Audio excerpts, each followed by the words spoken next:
할렐루야. 저는 마태복음 9장 1절에서 8절 말씀을 가지고 내 제사함을 받았느니라 라는 제목으로 함께 은혜 나누기를 원합니다. 여러분, 본문은 예수님의 이적 가운데서 특별히 중풍병자의 치유 사건에 대해서 말씀하고 있습니다. 여러분, 실로 중풍병자는 다른 질병과 달리 여러분 신체적 결함으로 혼자서 몸을 가눌 수 없는 그러한 질병입니다. 그러기에 여러분, 중풍병자는 대개 자신의 그 볼품이 없고 부자연스러운 몸을 수치스럽게 생각하여서 여러분 사람들의 앞에 나서기를 꺼려하는 그런 것이 일반적인 습성입니다. 게다가 여러분, 그 당시에는 질병은 흔히 죄의 결과로 여겨져서 병자가 건강한 사람들 앞에 나가기에는 대단한 용기가 필요하였습니다. 여러분, 더욱이 이제 이 본문의 중풍병자의 나이는 젊습니다.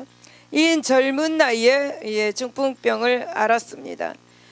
중풍병은 대개 경우에 뇌혈관의 그런 장애로 발생합니다. 그래서 여러분, 중풍병은 노년층에나 이렇게 나타나는 것이 일반적인 그러한 현상이죠. 그러니 이제 많은 사람들에게 이제 지금 본문에 나온 그 중풍병자의 죄성에 대한 의혹을 갖게 하기에는 정말 충분했을 것입니다.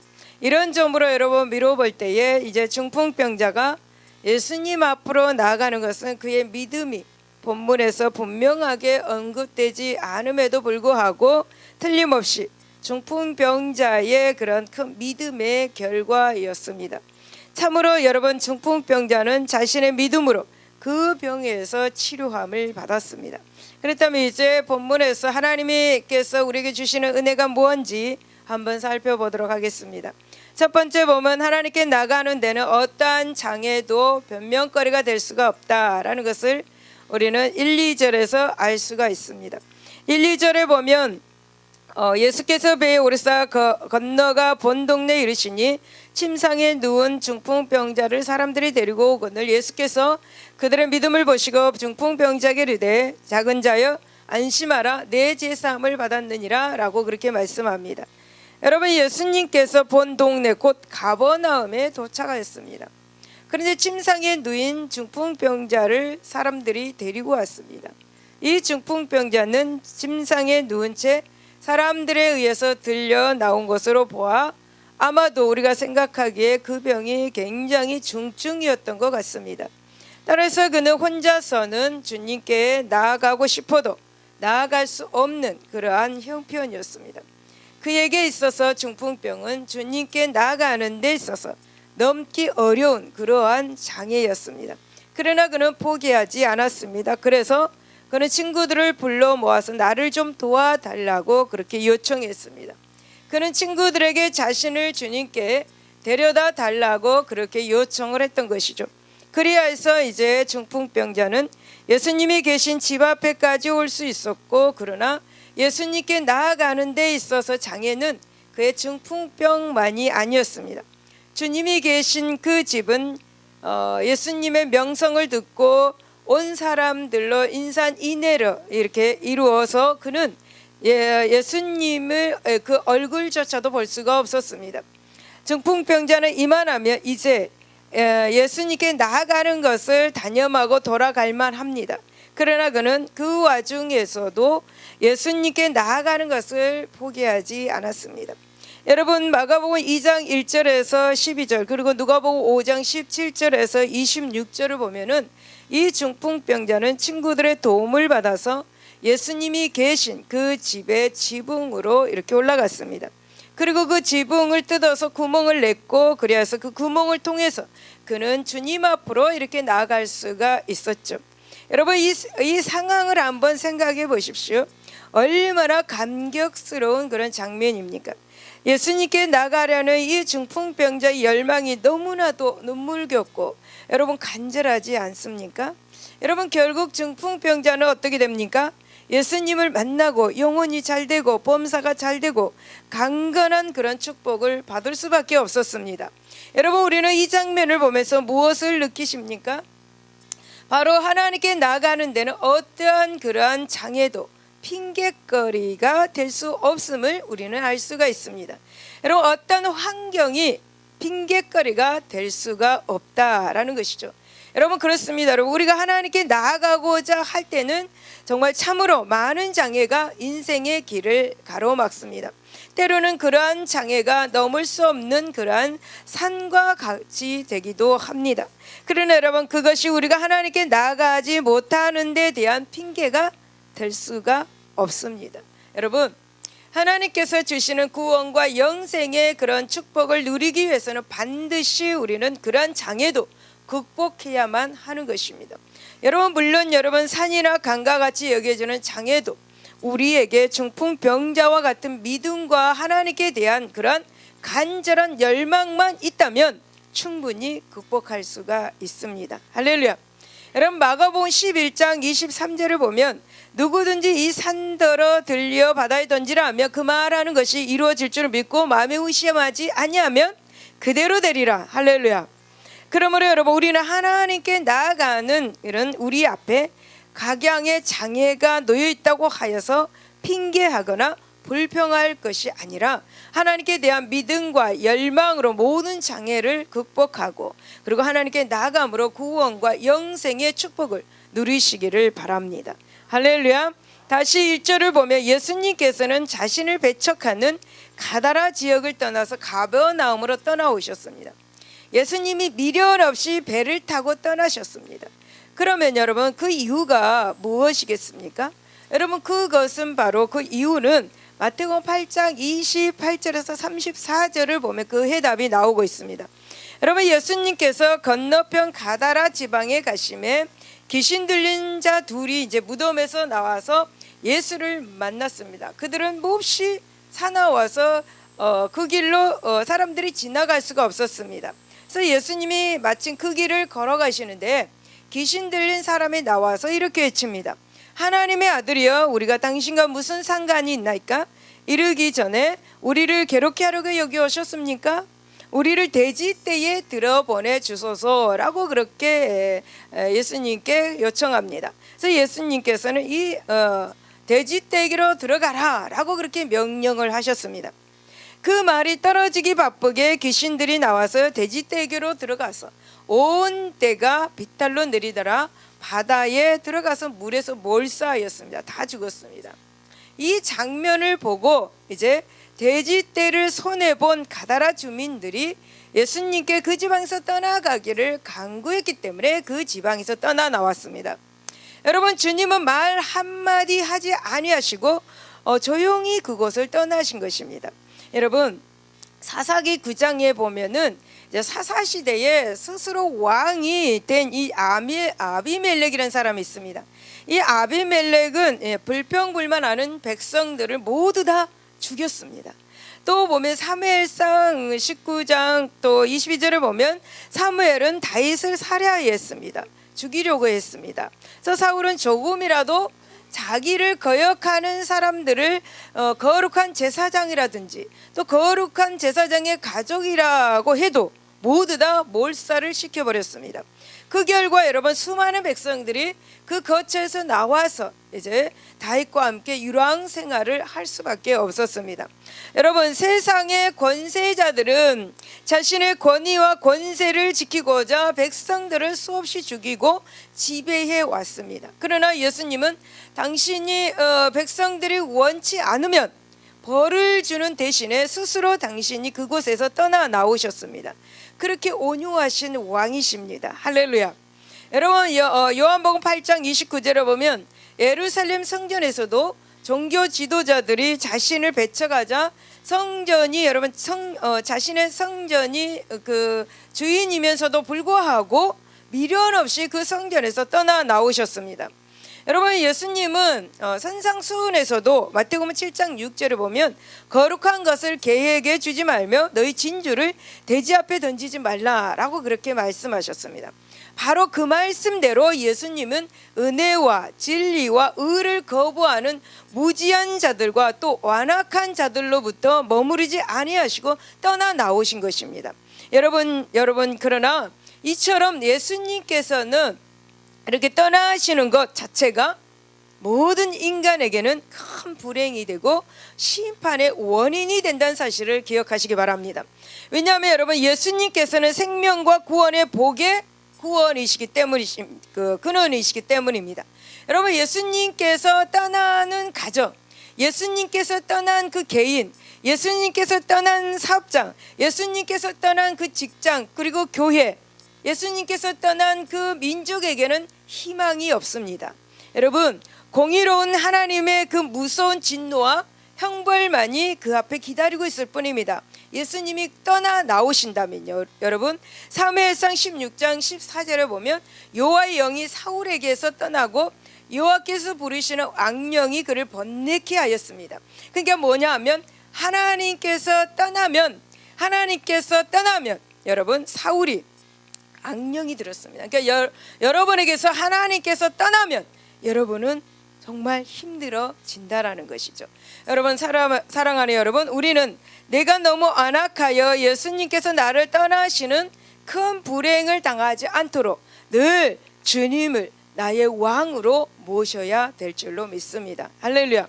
그분의 주권과 그분의 은혜와 그분의 여러분 권세를 늘 인정하고 그분께 감사하며 순종하는 우리 모두가 되시기를 바랍니다. 두 번째는, 인생의 모든 문제는 본질적으로 원죄에서 기인합니다. 여러분, 2절을 보면 예수님께서 침상에 누운 중풍병자를 사람들이 데리고 오거늘 예수께서 그들의 믿음을 보시고 중풍병자에게 이르시되 작은 자여 안심하라, 내 죄 사함을 받았느니라 라고 이렇게 말씀합니다. 그런데 여러분, 이 말씀이 무슨 말씀이냐면, 이 말씀은 분명히 죄 사함을 받았느니라고 이렇게 말씀하셨죠. 그렇죠. 근데 이 말씀이 바로 병을 치료했다라는 그런 말씀입니다. 근데 여러분, 우리는 여기에서 주님께서 직접적인 그런 치료 대신에 죄 사함 말씀을 하셨다는 것에 우리는 주목을 해야 합니다. 사실 여러분, 예수님이 죄 사함 그 말씀은 본문에 나왔듯이 서기관들이 주님을 신성 모독자로 여기는 발단이 되기로 하였습니다. 물론 여러분, 예수님께서 죄 사함을 이렇게 말씀하신 것은 당신에게 죄 사함의 권세도 있음을 드러내시려는 그러한 목적하에서 그렇게 말씀하셨습니다. 여러분, 하여튼 예수님께서 치료의 말씀을, 그러니까 치유의 말씀을 죄 사함의 말씀으로 대신한 것은 우리에게 중요한 사실을 가르쳐주고 있습니다. 그것은 바로 뭐냐면, 이 중풍병자의 질병이 죄와 관계되어 있다라는 것입니다. 여러분, 물론 중풍병자의 질병의 직접적인 원인이 그가 그렇게 직접적인 그 죄에서 기인했다고만 볼 수는 없습니다. 여러분, 로마서 5장 12절에 보면, 산 사람으로 말미암아 죄가 세상에 들어오고 죄로 말미암아 사망에 들어왔나니 이와 같이 모든 사람이 죄를 지었으므로 사망이 모든 사람에게 이르렀다라고 이렇게 말씀합니다. 여러분, 여기에서 말하는 죄는 바로 인간 안에 처음부터 내재된 그 죄, 곧 아담으로부터 물려받은 죄를 말하고 있습니다. 이 세상의 모든 질병은 다 이 아담으로부터 물려받은 죄 때문에 기인하고 있습니다. 여러분, 사실 인간은 처음 창조될 당시만 해도 하나님께서 창조하신 낙원에서 아무런 문제 없이 기쁨 가운데서 영생할 수 있었습니다. 그러나 여러분, 이 아담의 범죄로 말미암아 그러한 축복의 상태가 깨어지고 말았습니다. 여러분, 최초의 인간 아담과 하와의 그 타락으로 세상의 인간은 하나같이 죄 가운데서 태어났습니다. 그리하여서 이 세상에는 죽음과 질병과 그리고 재해와 온갖 고통이 들어오게 된 것입니다. 그렇다면 여러분, 무엇이겠습니까?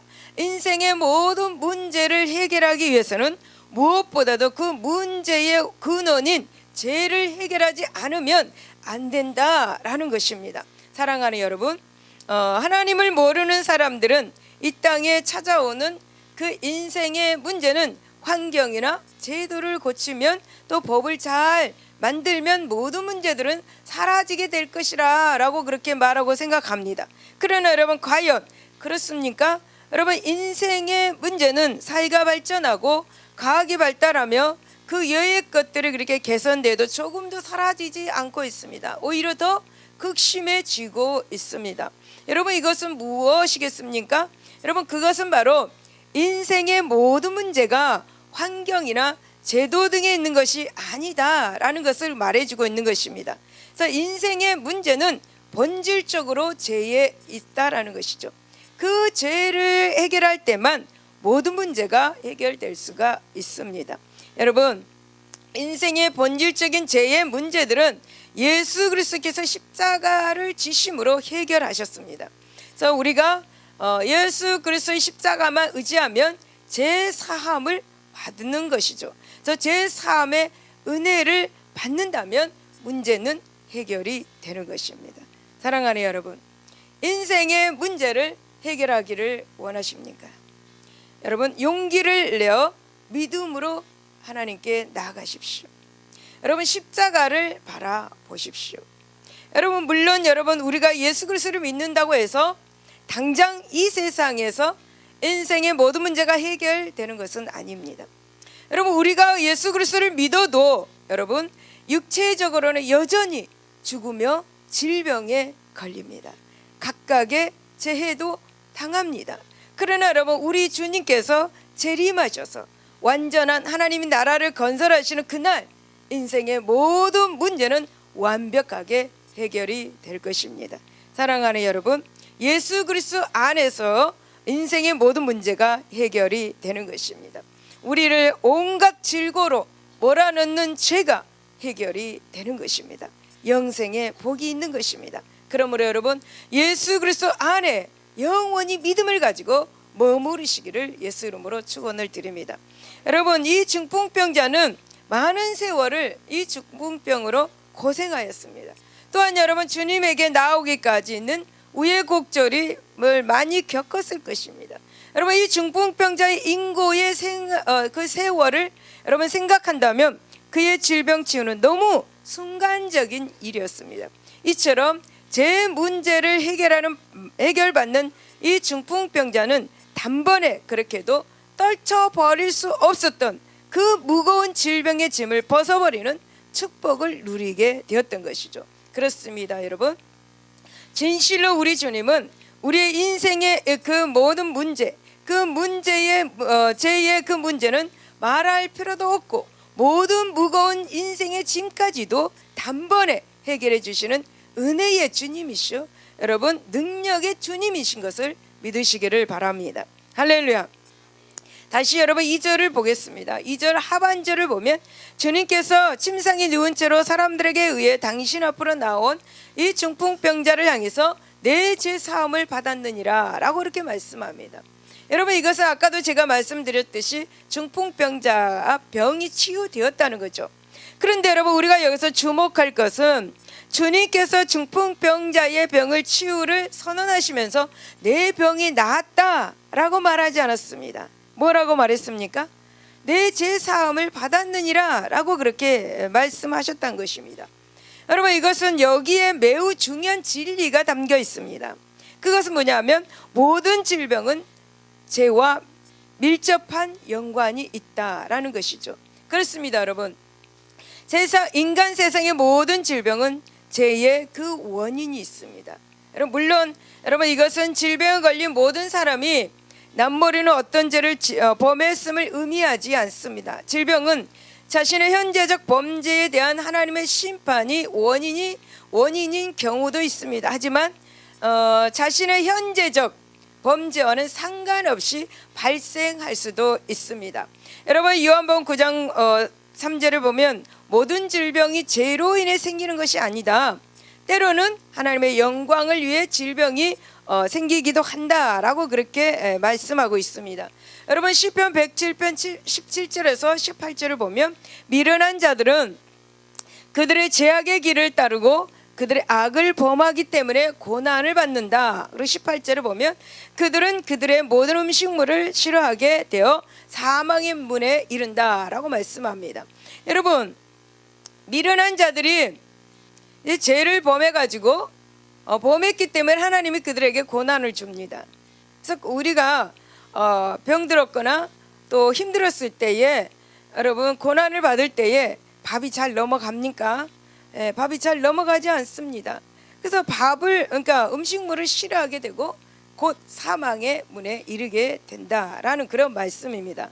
그러니까 여러분, 모든 질병의 근본 원인이 죄에 있음을 또한 부인할 수가 없는 것입니다. 즉 여러분, 질병은 인간의 범죄 결과에 세상에 유입됨으로써 인간을 괴롭히는 하나의 악으로 이렇게 하게 된 것입니다. 특별히 이러한 여러분 질병은 오늘날 과학과 의학의 발달로 상당 부분 정복하기도 했습니다. 하지만 세상의 죄로 인해서 무섭고 정말 심각한 그러한 그 질병들이 또다시 나타나고 있습니다. 그렇다면 여러분 무엇이겠습니까? 여러분, 그것은 바로 질병이 죄와 밀접한 연관이 있다라는 것을 보여주고 있다라는 것이죠. 참으로 여러분, 질병은 이 세상에서 죄의 문제가 완전히 해결되는 그날까지 영원히 사라지지 않고 인간을 괴롭힐 것입니다. 그러므로 여러분, 우리는 각종 질병을 보면서 죄의 악 영향을 한 번 더 생각해야 할 것입니다.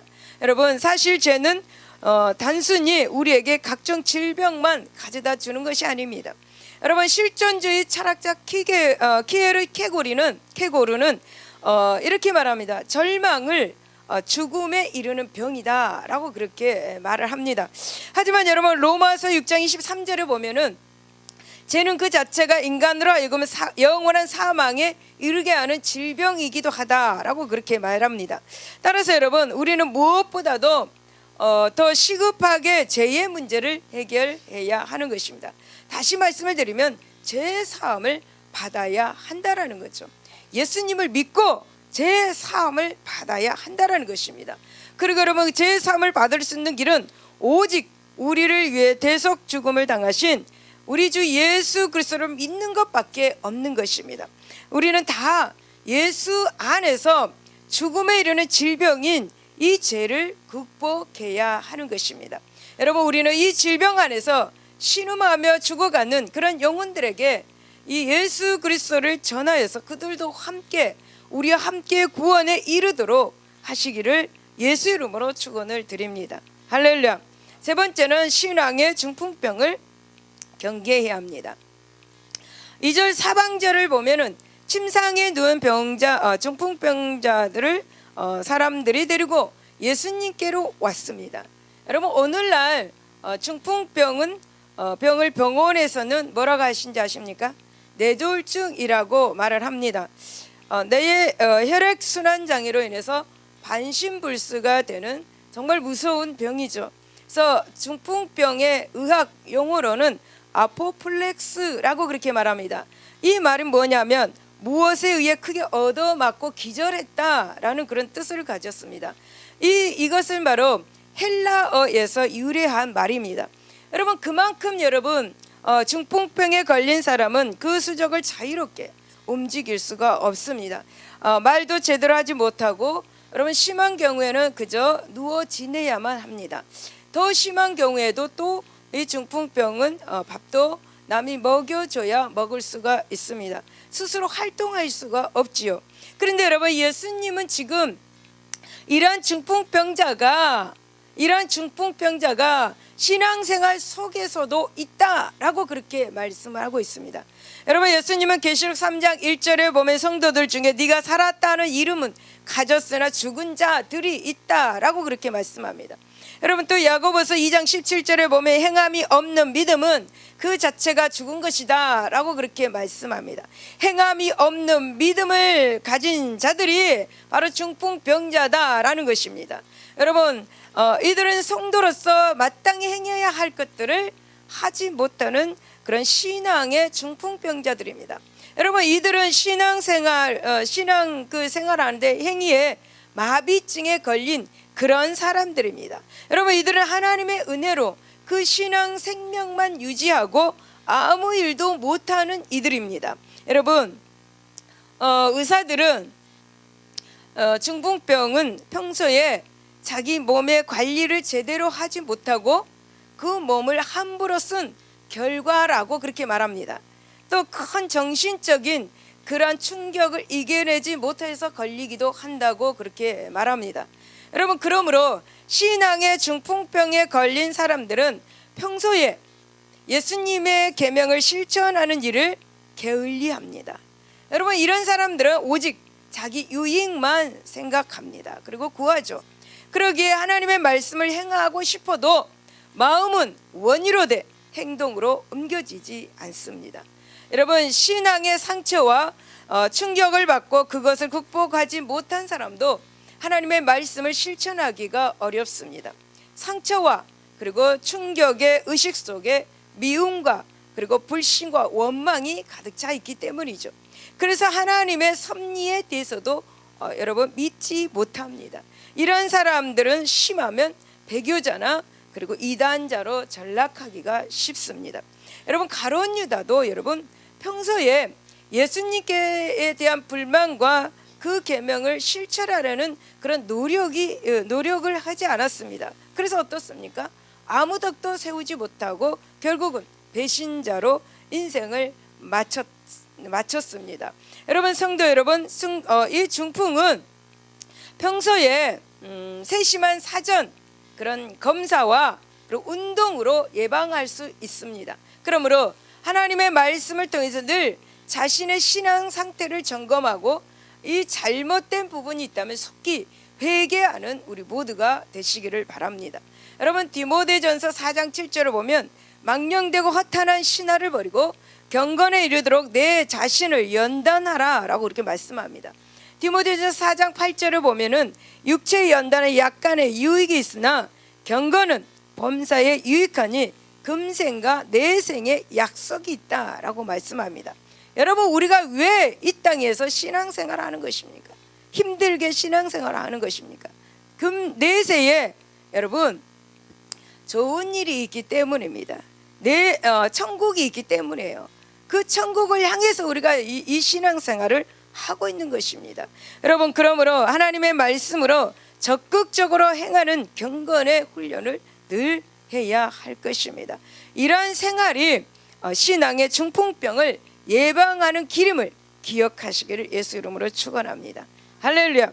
여러분, 다시 2절 하반절을 보면 예수님께서는 사람들이 데리고 온 중풍병자를 향해서 작은 자야, 그래서 작은 자야 안심하라, 내 죄 사함을 받았느니라 라고 이렇게 말씀합니다.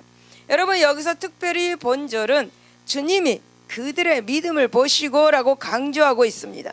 즉 주님께서는 당신께 나아온 이 그들의 믿음을 보시고 중풍병자들에게 죄 사함을 말씀하신 것입니다.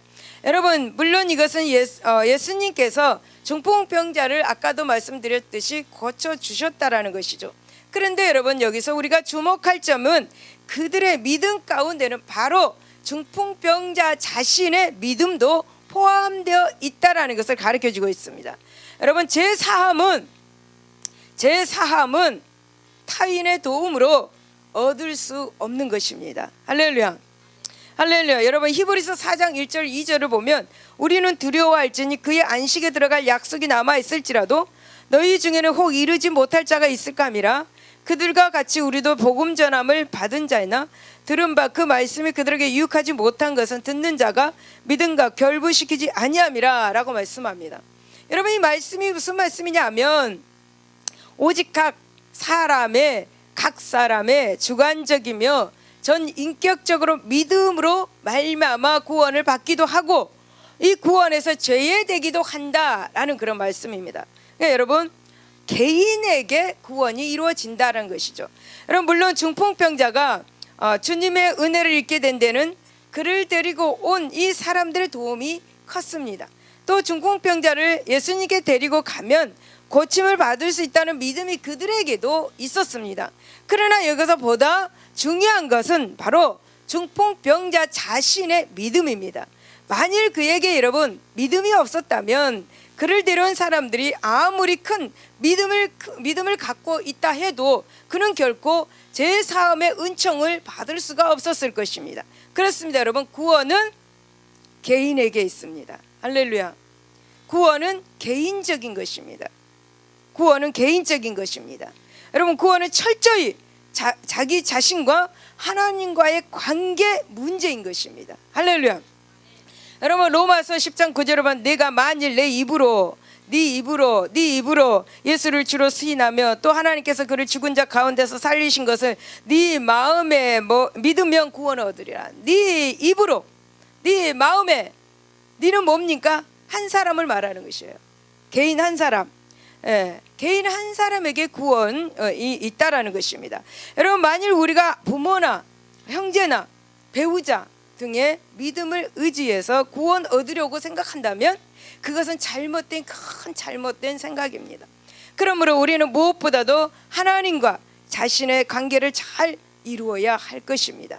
다른 누구도 아닌 바로 나 자신이 하나님께 대한 그런 믿음을 가지고 있어야 될 줄로 믿습니다. 사랑하는 여러분, 아울러 우리는 다른 사람들을 구원하지도 못한다 할지라도 본문에 중풍병자를 주님께 데려온 사람들과 같이 그들이 구원의 길에 이를 수 있도록 복음 증거와 함께 도움을 베풀어야 될 줄로 믿습니다. 할렐루야. 결론입니다. 여러분, 오늘날도 세상에는 많은 사람들이 갖가지 크고 작은 그런 인생의 문제로 인해서 근심하고 걱정하고 괴로워합니다. 그러나 여러분, 안타까운 사실은 예수님을 섬기는 우리 성도들 가운데도 이와 같은 패배자의 삶을 살고 있다라는 것입니다. 그러나 여러분, 진실로 우리 주님의 모든 세상의 짐을 대신 지심으로 우리 성도들에게 기쁨과 평안과 여러분 위로를 가져다 주었습니다. 여러분, 예수님은 십자가상에서 우리를 대신하여서 슬픔과 고통과 그리고 질고를 한 몸에 이렇게 안으셨습니다. 그러기에 슬픔과 고통은 십자가에 달리신 예수님의 것입니다. 할렐루야. 기쁨과 평안은 바로 우리 성도들의 것입니다. 믿습니까? 믿는 자에게 이러한 복이 임할 줄로 믿습니다. 여러분, 그런데도 여러분, 성도들이 인생 문제로 근심하고 염려하는 것은 무엇입니까? 바로 인생의 문제를, 인생의 짐을 주님께 내어놓지 못하였다는 것이죠. 그러므로 여러분, 부활 승천하심으로 세상에서 승리하신 주님을 구주로 섬기는 사랑하는 성도 여러분, 여러분이 안고 있는 이 인생의 짐이 무겁지 않습니까? 여러분, 왜 그 인생의 짐을 끝까지 끌어 안으면서 수고를 자초하고 계십니까? 여러분, 우리는 모든 연약함을 몸소 체험하신 주님께 인생의 문제를 맡기고 무거운 짐을 내려놓으시기를 바랍니다. 여러분, 예수님은 지금도 우리에게 말씀합니다. 수고하고 무거운 짐진 자들아 다 내게로 오라. 내가 너희를 편히 쉬게 하리라 말씀하고 있습니다. 여러분, 이 말씀을 듣고 있는 여러분, 지금 여러분의 인생의 짐을 맡기셔야 비로소 예수님은 진수로 우리의 수고를 이루어하며 고통의 눈물을 닦아 주실 것입니다. 할렐루야. 기도하겠습니다.